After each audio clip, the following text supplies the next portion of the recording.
नमस्कार दोस्तों, मेरा नाम है आशुतोष और आप देख रहे हैं डायनामिक इम्पल्शन। आज के इस वीडियो में हम बात करेंगे 3 नवंबर 2022 के करंट अफेयर्स के, और ज्ञान को कभी भी छोड़ना चाहिए, इसलिए वीडियो को अंत तक अवश्य देखिएगा। तो चलिए शुरू करते हैं सबसे पहली जानकारी के साथ।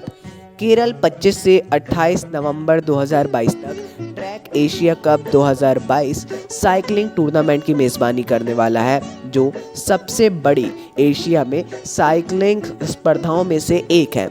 इस कार्यक्रम में एशिया के 25 से अधिक देशों से लगभग 200 साइकिल चालक भाग लेंगे, जो पहली बार दिल्ली से बाहर आयोजित किया जा रहा है। भारत में किया जा चुका है, लेकिन दिल्ली में किया गया था। पहली बार इसको आयोजित किया जा रहा है दिल्ली के बाहर भारत में। जैसा इसमें लिखा है कि ये सबसे बड़ी साइकिलिंग स्पर्धाओं में से एक है। क्या नाम है इसका? Track Asia cup 2022 cycling tournament. 25 से 28 नवंबर 2022 तक इसको आयोजित किया जा रहा है। चलिए अगली जानकारी को देखते हैं। प्रधानमंत्री नरेंद्र मोदी जी ने 2 नवंबर 2022 को global inventors meet invest Karnataka के उद्घाटन समारोह को संबोधित किया है ना। इसको संबोधित किया है, उद्घाटन नहीं किया है ना। 2 से 4 नवंबर तक बेंगलुरु में हो रहे 3 दिवसीय कार्यक्रम में 80 से अधिक वक्ता सत्रों का आयोजन होगा। ये उतना ज़्यादा इम्पोर्टेंट तो नहीं है, लेकिन फिर भी हाँ, बहुत से राज्य अब इन्वेस्टिंग की ओर ध्यान दे रहे हैं। इन्वेस्ट मध्य प्रदेश में भी, कर्नाटक में भी, और भी ऐसे राजस्थान वगैरह में भी इसका आयोजन किया गया। ये इम्पोर्टेंट क्वेश्चन है ना, इसको याद रखिएगा। चलिए अगली जानकारी को देखते हैं। 1 नवंबर 2022 को द्रास के पास जोजिला युद्ध स्मारक में जोजिला दिवस मनाया गया है 1 नवंबर को। इसे 1948 में 1948 में लद्दाख के प्रवेश द्वार जोजिला दर्रे की बर्फीली ऊंचाइयों पर हुए ऑपरेशन बाइसन के दौरान भारतीय सैनिकों द्वारा वीरतापूर्वक लड़ाई करने के जश्न के रूप में मनाया गया। द मोस्ट इम्पॉर्टेंट क्वेश्चन, अवश्य पढ़िए जोजिला के बारे में और ज़्यादा इसके बारे में। चलिए अगली जानकारी को देखते हैं। केरल सरकार ने राज्य के सभी सार्वजनिक उपक्रमों के कर्मचारियों की सेवानिवृत्ति की आयु को बढ़ाकर 60 वर्ष करने के अपने निर्णय को वापस लेने की घोषणा कर दी है।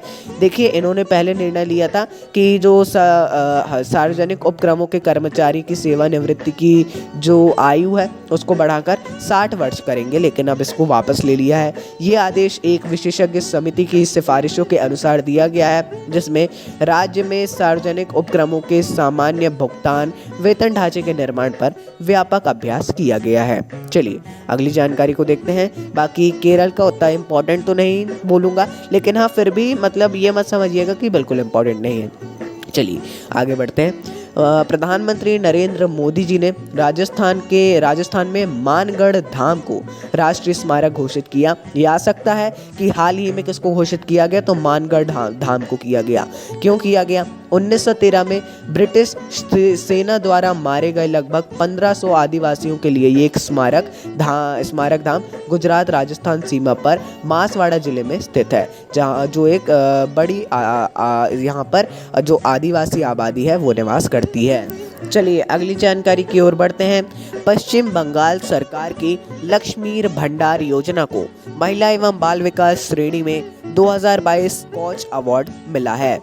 पश्चिम बंगाल ने 25 से 60 वर्ष की आयु वर्ग में एक परिवार की महिला मुखिया को वित्तीय सहायता प्रदान करने के लिए 2021 में इस योजना की शुरुआत की थी, और है ना, इसके बहुत अच्छी योजना है, इसीलिए इनको महिला एवं बाल विकास श्रेणी में 2022 स्कॉच पुरस्कार से सम्मानित किया गया है। आप इस योजना को और डीप में पढ़िएगा, अच्छा रहेगा। चलिए आगे बढ़ते हैं। संयुक्त अरब अमीरात के शारजा शहर के शासक शेख सुल्तान अल कासिमी ने 1 नवंबर 2022 को 41वें शारजा अंतर्राष्ट्रीय पुस्तक मेले का उद्घाटन किया।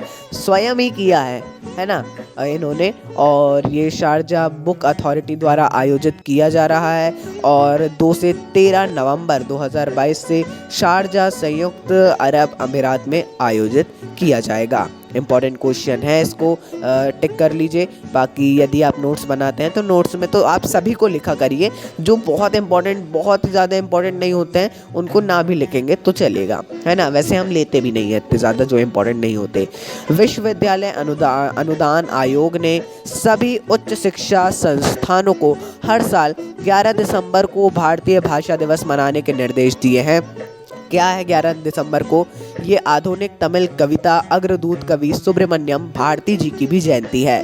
सुब्रमण्यम भारती जी के बारे में तो पढ़ना बहुत इंपॉर्टेंट है, बहुत से लोग जानते भी होंगे इनके बारे में, जो नहीं जानते हैं कोई बात नहीं, इनके बारे में आप अवश्य पढ़िएगा। चलिए आगे बढ़ते हैं। आंध्र प्रदेश कैडर के 1988 बैच के IAS अधिकारी गिरिधर अरमाने ने 1 नवंबर 2022 को रक्षा सचिव के रूप में पदभार को ग्रहण किया है। वह पहले कैबिनेट सचिवालय में अतिरिक्त सचिव थे, अब इनको एक बड़ा जिम्मा सौंपा गया है रक्षा सचिव का। कब से? 1 नवंबर 2022 से। जो ऐसे सचिव होते हैं, गृह सचिव, शिक्षा सचिव, रक्षा सचिव, इनके नाम यदि आपको पता हो तो वो एक ज़्यादा अच्छी बात होती है। चलिए तो दोस्तों ये अंतिम जानकारी थी। कुछ भी कन्फ्यूज़न हो आपको किसी भी टॉपिक से रिलेटेड, आप कमेंट सेक्शन में पूछिएगा। बाकी मिलते हैं अगले वीडियो में एक नई जानकारी, नए करंट अफेयर्स या नई किसी और अन्य जानकारी के साथ। नमस्कार, डायनामिक इम्पल्शन।